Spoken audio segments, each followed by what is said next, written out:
Hey, it's Rachel Cooke, your modern mentor. I'm the founder of Lead Above Noise, a firm specializing in helping leaders and organizations fully activate their teams, driving both engagement and performance. So, you know how we keep talking about meetings? Like that we're drowning in them and they aren't super productive and they're sometimes sucking our souls right out through our ears? But also, even though we keep talking about them, they're not really getting better. At least, this is what I'm seeing. I'm spending time with clients who are like, yes, meetings are crushing us, but we don't know how to break the cycle, so we just keep having meetings. If this is you or your organization or your team, and chances are it is, then let's talk about some simple changes you can start making in your approach to meetings and see if we can't carve out just a little extra breathing room for you to enjoy. First, turn your agenda into objectives. One of the great challenges of meetings is understanding what are we all doing here? Not like spiritually or existentially, but literally, like what are we here to get done? I notice that I'm often invited to meetings with an agenda, like a roadmap for how we'll spend our time together. But I'm a believer in objectives, like the outcomes we're here to land. An agenda is more of a run of show. It'll say, we'll spend 15 minutes on updates, 15 minutes on brainstorming, and 15 minutes summarizing and action planning. You can do the math. That meeting will be 45 minutes, so it's over when 45 minutes have passed. But objectives are actual outcomes or intentions. They're things to be done. Like, we'll select option A or B, or we'll identify a resource to do XYZ, or we'll brainstorm a set of possibilities for achieving a particular outcome. I might schedule a meeting for 60 minutes, but if at the 27-minute mark our objectives are met, guess who's getting 33 minutes of their lives back? Yeah, that's me showing off my math skills. The end of the meeting is defined not by a clock, but by our achievements. And also, by focusing on outcomes, you can be flexible in the approach that you take. You haven't made any promises about how the meeting will flow, but only where it will land. So when you send out a meeting invite, don't talk about what you'll talk about. Talk about what needs to be done to deliver success. Outcomes should be action-oriented. And if you're struggling to define the action, then ask yourself, should this really be a meeting? Next, invite purposefully. When we start with objectives, we know where we need to land, which helps us answer the next question, which is who needs to get us there?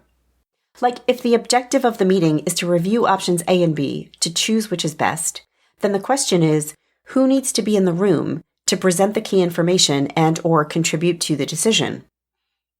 If you're the host of the meeting, really ask yourself before you hit send to those 25 people who will never get those hour of their lives back. If you've been invited, ask yourself, am I there to contribute something?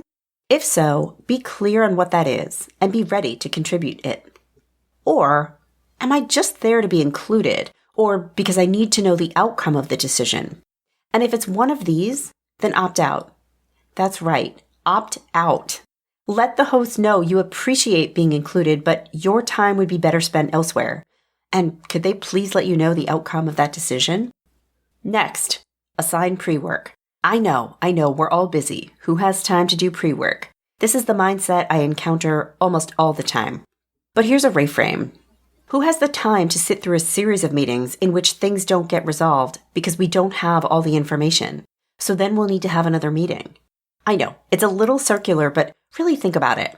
How often are you in a meeting that ends with the next steps being a bunch of data gathering, which we'll then discuss in a follow-up meeting? What if that data gathering happened before the meeting, and then we could just decide? When we begin with clear objectives and the right list of participants, pre-work becomes an easier ask.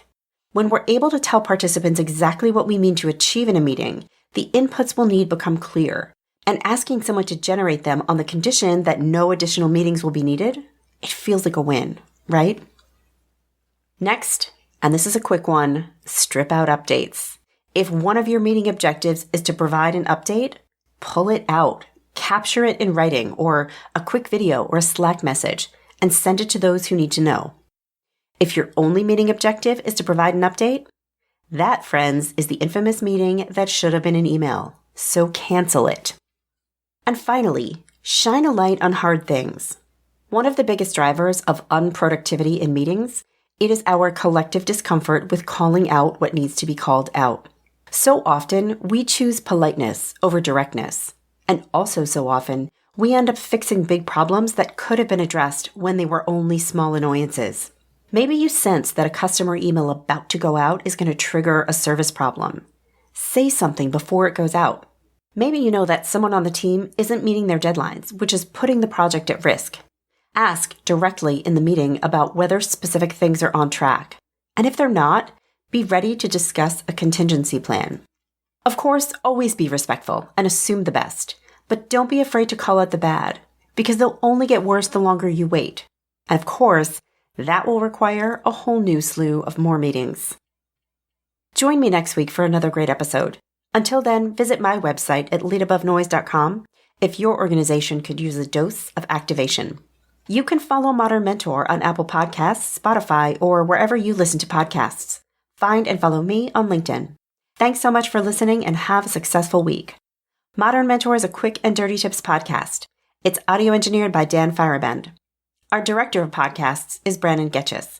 Our podcast and advertising operations specialist is Morgan Christensen. Our digital operations specialist is Holly Hutchings. Our marketing and publicity assistant is Davina Tomlin.